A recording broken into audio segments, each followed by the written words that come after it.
Menurut Wikipedia, pers adalah badan yang membuat penerbitan media massa secara berkala. Secara etimologi, pers berasal dari bahasa Latin, yaitu persare dari kata primer, yang berarti tekan atau cetak. Dan secara terminologi adalah media massa cetak atau media cetak.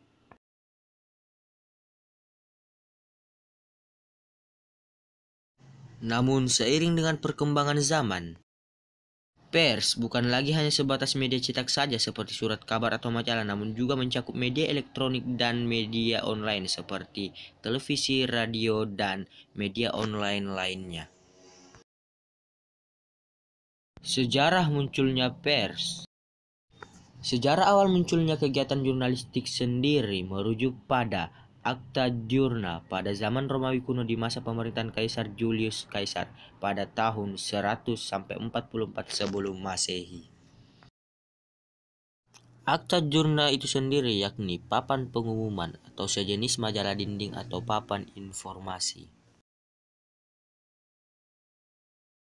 Saat berkuasa, Julius Caesar memerintahkan agar hasil sidang dan kegiatan para anggota senat setiap hari diumumkan pada Akta Diurna. Demikian pula berita tentang kejadian sehari-hari, peraturan-peraturan penting, serta apa yang perlu disampaikan dan diketahui rakyatnya. Papan pengumuman itu ditempelkan atau dipasang di pusat kota yang disebut Forum Romanum di Stadion Romawi untuk diketahui oleh umum. Berita di Akta Diurna kemudian disebarluaskan. Oleh karena itu, Julius Caesar disebut sebagai Bapak Pers Dunia.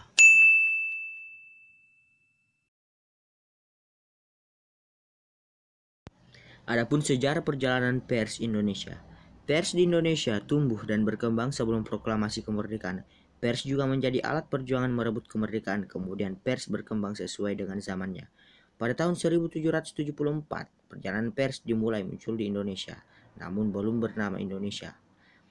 Hingga pada tahun 1999 setelah Bapak Habibie mengeluarkan undang-undang yang mengatur tentang kebebasan pers. Namun pada tahun 1945, tepat pada hari kemerdekaan Indonesia, pers memegang peranan penting dalam proses memerdekakan Indonesia. Pada saat itu, kantor berita Antara memberitakan tentang proklamasi kemerdekaan pada 17 Agustus 1945. Adapun pada tahun 1999 di masa kepemerintahan Bapak Habibie, melihat potensi pers yang mampu menjaga daripada sistem demokrasi di negara sebagai pilar keempat demokrasi, membuat Undang-Undang Nomor 40 Tahun 1999 tentang kebebasan pers.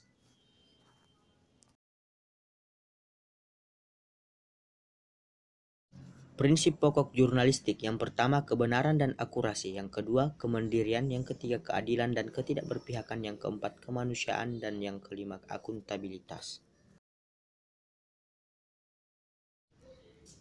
Itulah presentasi singkat dari saya. Sekian dan terima kasih. Wassalamualaikum warahmatullahi wabarakatuh.